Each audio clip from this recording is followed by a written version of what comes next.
and then you've got your filter skid. Okay.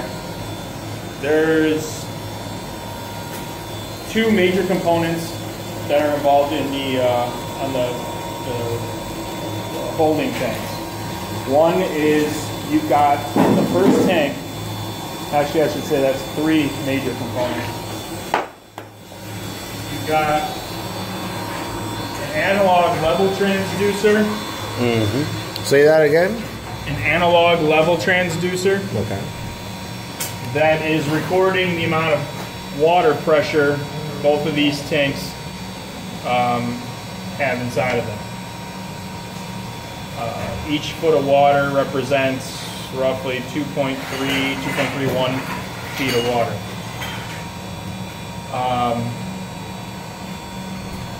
That calculation is being transmitted to our control panel, and you are given an analog display on the control panel. The second important feature for these holding tanks is on the inlet side, we've got those two big 8-inch valves. You see them in blue? That's number one. The second one is diagonal from in. Okay. You've got two different lines that come in. I think they're two different branches off the main, the same main 8-inch line that comes in here, however big that thing is. They are normally in the open position when this system is in operation. The only time they will close is if you get to a high level point in these tanks, which is 90% or higher. Okay, then they will close and they will divert to the storm sewer. Okay. The level sensor that is inside this tank, reading both volumes, is what is giving you your high level sensor reading. It will also give you a low level sensor reading. Low level is anything less than 10% of the total capacity of these two tanks. Like a gravity tank alarm? What's that? Like in a gravity tank, the alarms system inside? That when it goes to low alarm and high alarm. Right. So the transducer, if it's in high level alarm, it will close the valves. If it's in low level alarm, it will shut off the booster pump for safety, so it doesn't run dry. Perfect. Okay.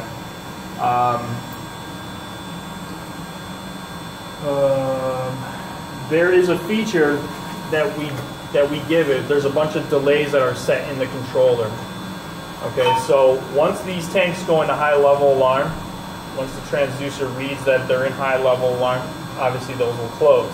Once the level drops back down, there is a setting in there that tells you, I believe it's hard programmed, but it will wait X amount of time or X amount of gallons of water before it reopens those. Before it starts receiving water. Right. So as soon as you drop to 89%, don't expect those valves to open. It's probably going to be more like 85%, 80%, somewhere around there.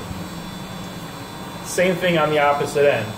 If you go into low level alarm at 10%, don't expect the pump to kick back on at 11%. It's going to wait till it hits like 15, 20, 25. That, I believe, is a setting that we've given you the capabilities of adjusting. Don't recommend adjusting it. Never recommend adjusting everything, because we spend the time to go through these things to make sure that everything's running smoothly.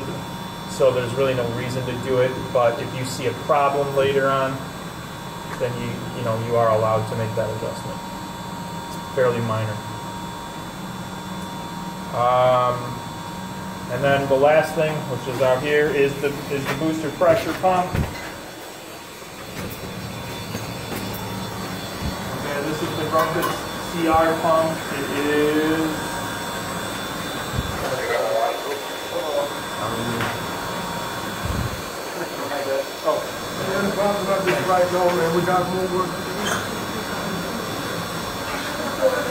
that pump is a 7.5 horsepower. And is set to give you 50 60 GPM at 75 PSI. That's what it's capable of. Okay. Normally, we were running it at 55 PSI, and you had some pretty good pressure coming out of that hose. Now, seeing as how we're just producing irrigation water here, the PSI control is adjustable, so that's something you guys can play around with. But right now we've got it set for 55. I don't know if that's enough. I don't know how many stories are going up. We'll have to do the calculation and figure out. We'll have to figure out for sure, but right now you're set at 55. Again, this pump will basically run non-stop until you either meet set point, which is your 55, and it sits at set point for 60 seconds or more. Then it will go into idle mode.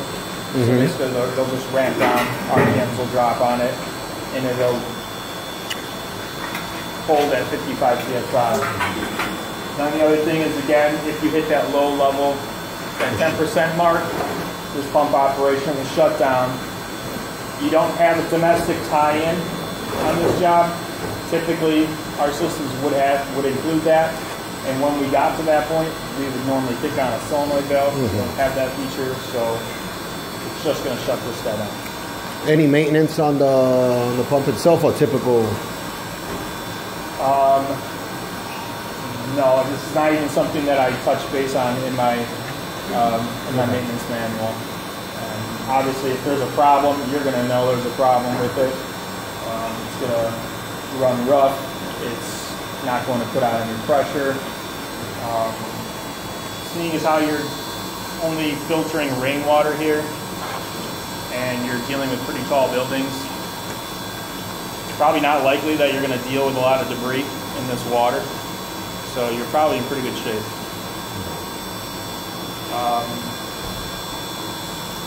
There is going to be a check valve put in at some point. Where that is, that doesn't really matter. But right now we're oscillating a little bit, and it's moving the pipes. So hopefully that helps. Any questions on any of this? Valves, transducer. The transducer, by the way, is a submersible transducer. You see that black cable? Yes. Coming out of that junction box above the tank? Yeah, the one that has the splice on it. Right. So it's got about 40 feet of cable. Okay, we don't ever recommend you cut the cable because not only does it have wire in there, it also has a breather tube. What's that called again, that cable? The transducer? The transducer. Yes. Okay. Level transducer. Level transducer. There is a breather tube in there, so it's always comparing its reading to atmospheric air pressure.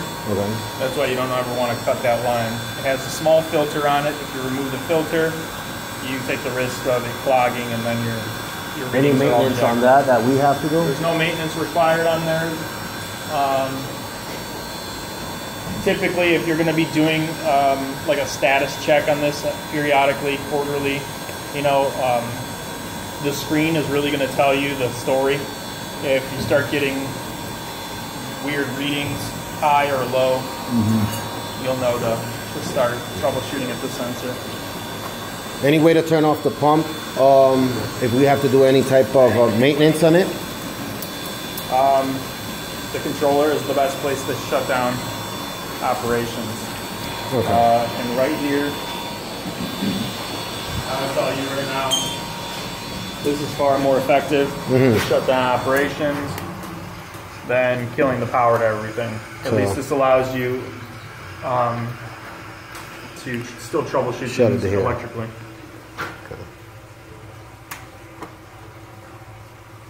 Okay. Repressurizing. And your pressure readout is right there. Whoops.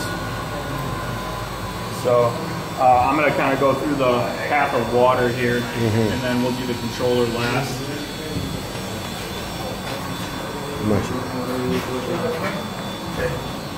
Okay, so this is your inlet pipe coming in, and into the filter skid, this is your first stage filter, okay? This is an automatic self-cleaning filter. Water traveling in on the inlet passes a weir. There is a stainless steel 50 micron mesh screen down here. So your incoming water is going to pass through from the inside out, and it's going to, there's two cavities in this filter. There's one from here, and there's another one down here. So it's going to pass by. Your clean water is going to be on the outside of that filter, and it's going to pressurize the top of the vessel up to another weir that goes on the outlet side. Continues on through the filtration process. But that one is an automatic. It cleans itself automatically? That's correct. And so, that one is the one we're going to replace. Okay. Correct. This will filter based on time or differential pressure or manual override. You're counting on it doing the most amount of its work based on time.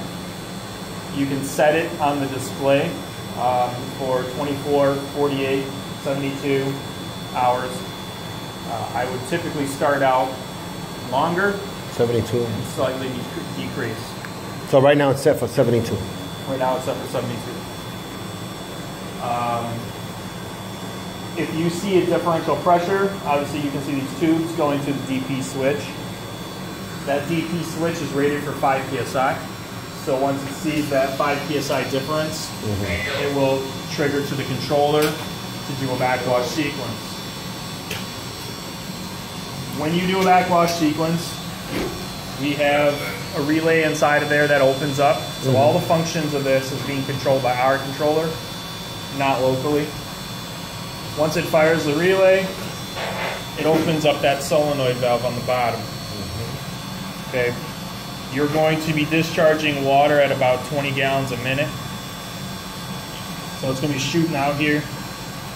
You probably, until this gets diverted, maybe cover up the cheek.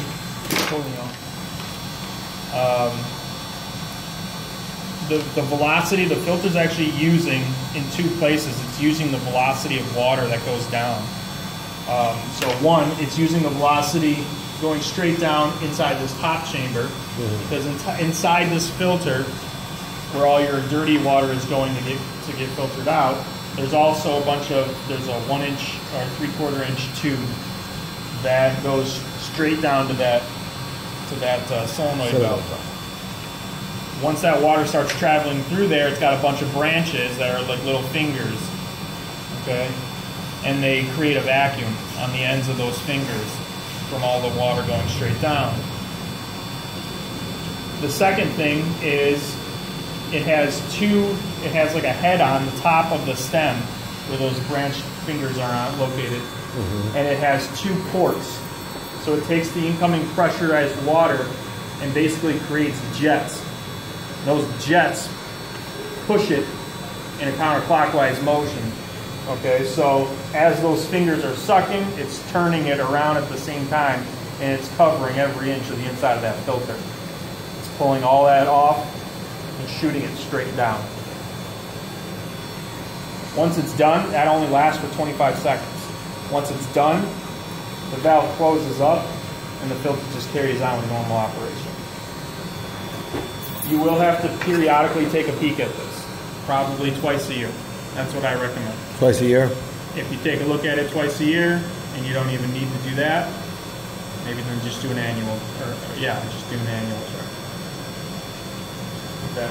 That will basically consist, and the manual describes in detail how to do this. You basically, obviously shutting down the system, relieving pressure, loosen the collar, remove the stand. There's 2 bolts that are down there. They're just lag screws. And we can remove this entire assembly. And we give you a union down there on the bottom, so you can just disconnect the bottom. It just pulls straight off. You can take a peek on the inside or in the outside. Basically see everything in the guts of the inside of this filter. So the head kit stays on, we just pull it out from underneath. Correct. Everything from here down. Comes out apart. Oh, okay. And what am I looking at when I open that up? You're basically just looking to see how dirty it is. Okay. You want to see how well this thing is cleaning. And if you find that it's really nasty, and maybe that's something that you find regularly, then you have to ask yourself, what's going on with the backwash sequence that it's not cleaning this, or is my water just looking that crappy? Seeing as how you have HDPE tanks, you can see through it, and you'll get to know pretty quick if you have crappy water quality. Once you do the check, just reassemble in the reverse order, and you're back in business. All right. Any questions on the operation of this guy? Okay. Second stage filtration. I did mention this is 50 micron, 50. 50 micron. It's about the size of a piece of your hair. Diameter. This will filter you down to 10 micron. Okay, this is just a straight bag filter. The bag we will be getting here soon. Water just comes through the inlet of this unit, hits the inside of the bag, and is filtered out, and all that filtered water goes straight out the bottom. But actually, this side of the filter, or that T, is a drain port, so this will normally be in the closed position unless you need to drain this unit out to change out a filter. So that's and your the clean closed water, position unless I want to drain it. Your clean water travels up to the right side of it.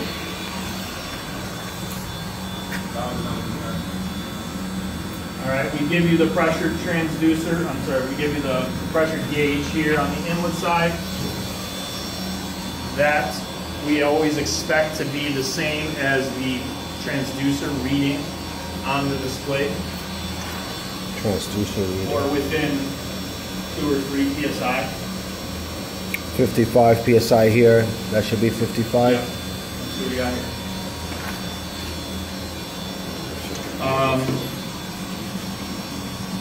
Again, this unit just being a basic bag filter, doesn't have any fancy backwashing capabilities. We do, however, put in an external DP switch. Operates the exact same way that this one does. Except when this one does trigger a differential pressure of 5 psi, it basically just tells you it's time to clean the filter bag. Can you clean this filter bag or you need to replace it? No, you can clean them. I have had experience cleaning a bag up to 3 times. Any more than that, and it doesn't come much cleaner. Yeah. That was with pretty good quality water on that system, but also an irrigation system, so it's certainly worth trying. We do include a box of 30 bags that you're going to have here on site, so it should be good for a while. How often should we check it? These will probably go about, with a rainwater system, with your water quality, probably 6 to 8 weeks. And at 6 to 8 weeks, if you don't see much of a pressure drop, and you've never had a DP switch going alarming, there's no reason to change it. It's obviously still flowing well. If your water quality downstream still looks good, again, no reason to change it. You can extend that period a little bit longer. Procedure for doing so: shutting down operation, opening this guy up to drain it all out, and unscrewing all 4 of these bolts. There will be a little vacuum here, so you might want to loosen up on this nut to help release the pressure. You don't have to drain it all the way. I will tell you though that if this bag is really nasty, like completely blinded, that water is going to stay inside of there. So when you go to lift it out, you might want 2 guys, because it's got 2 handles on it. It's going to take some muscle to pull that whole thing out. You have to remember it is about that long. I'll send this guy. Yeah. Once you change it out, there's a stainless steel cage that's in the inside that stays in there. Just draw out the bag, throw the new one in. There's a little handle piece that goes on the top that keeps the unit seated properly. And then all this stuff just gets reassembled. You tighten down. And make sure the gasket. Right, so this gasket is the original one. it leaked like a sieve. Yeah. So I'm going to try to get a fatter one and send it to you guys. So when you change this guy out, what we put in here right now, you can see is a red one. Mm-hmm. Similar to any those, yeah.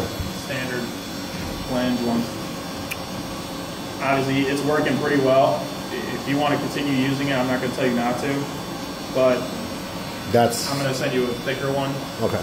Which would be the correct one to use. And you can determine what you want to do with it. Yeah, I got paid on 121. Any questions on this guy? Okay. And the last one is an ultraviolet disinfection system. So once you guys have filtered down to 10 micron, which is the minimum micron that you can have, or actually the largest micron you can have in order to effectively sanitize with UV sterilization.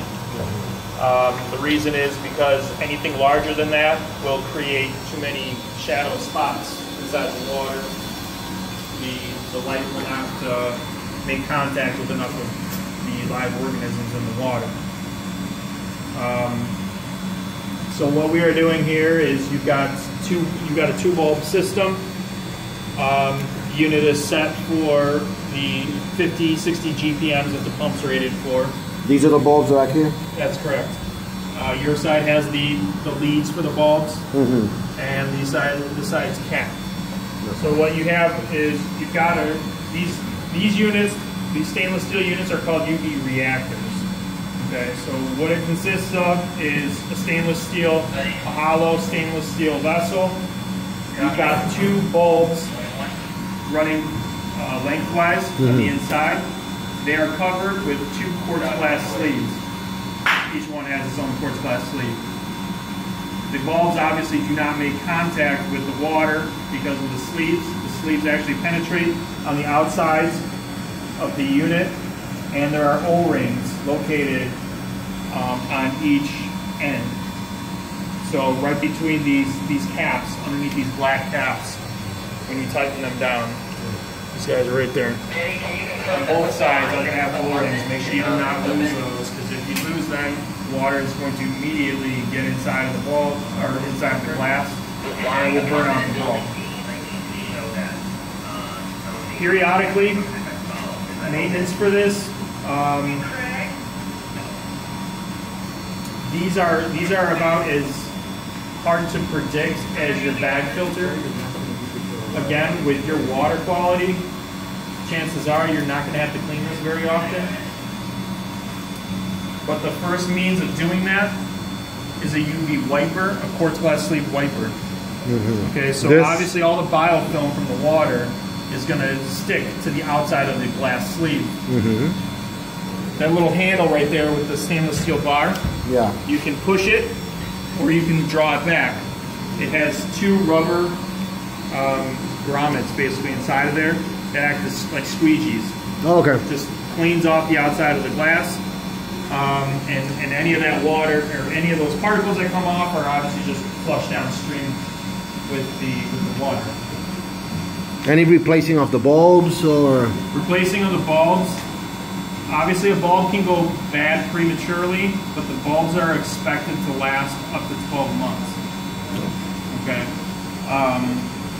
The controller right by your knee there is just mostly 2 sets of 2 sets of ballasts for the bulbs. And they just have indication lights on them that say they are good or they are bad. This system doesn't really give you alarms or anything like that. It doesn't have any direct contact. So you just got to come periodically, physically check them out. No problem.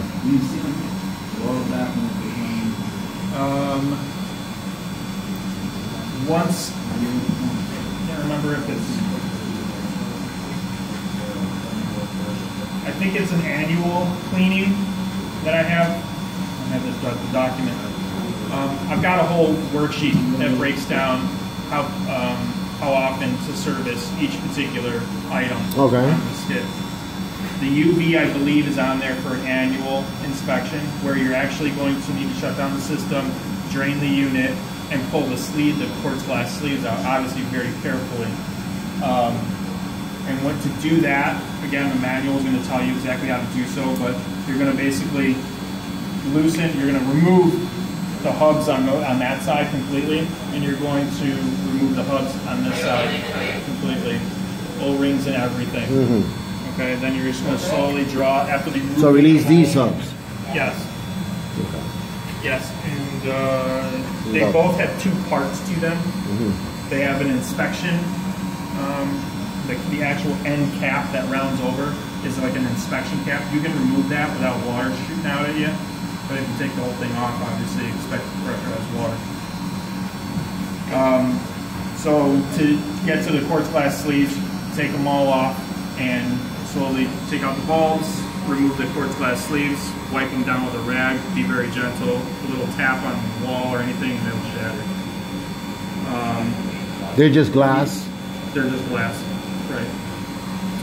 When you insert them back in, you have to line them up with the squeegee, the wiper.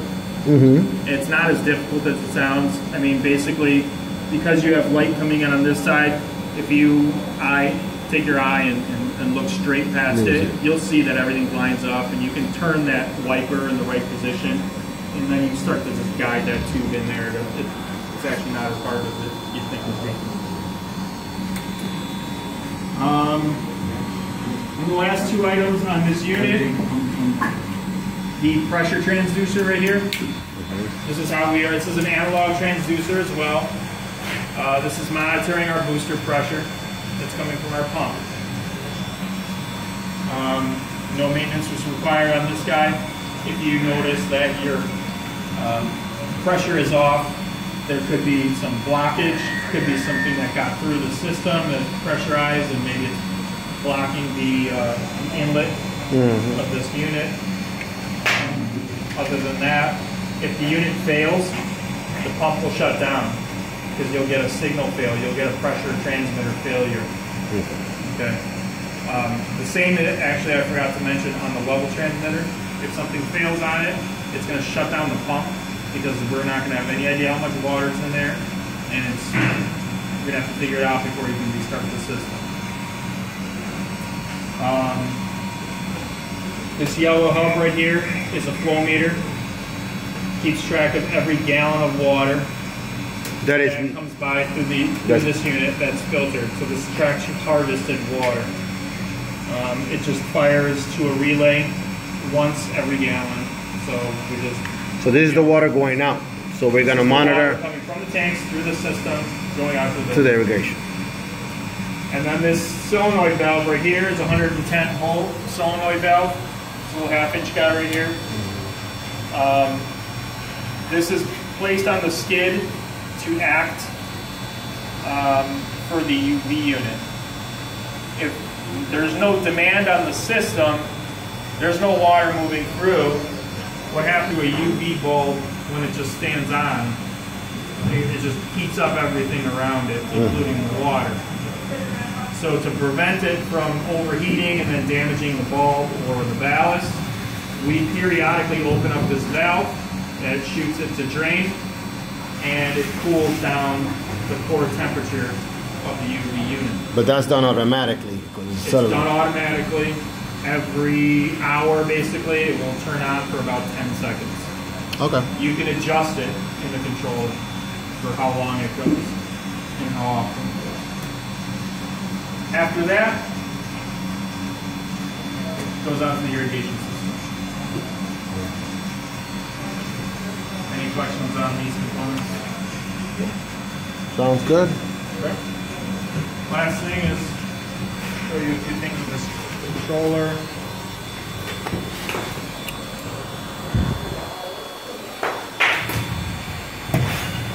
Okay. So this is our 200 control system. Not a whole lot you're ever going to have to do with this, hopefully. But as you can see, main fuses, all your 110 volt fuses, your 24 volt fuses, combination of 110 and 24 volt relays, and all your terminal landings for field wiring. We give you this guy as a convenience. Plug your phone in, laptop. I wouldn't recommend connecting a hammer drill to it, but I've had people do it. And then this is the VFD that controls the pump operation. We also give you extra fuses for... Does it have a main transformer? There's no main transformer. You got 230, 208 coming in, and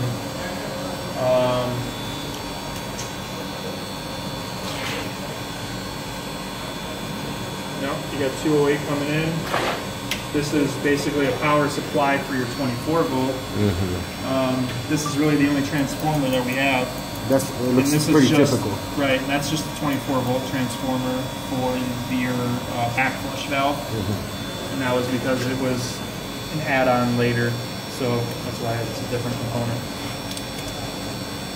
That's a timer in there? That is like a thermostat for the cabinet. Okay.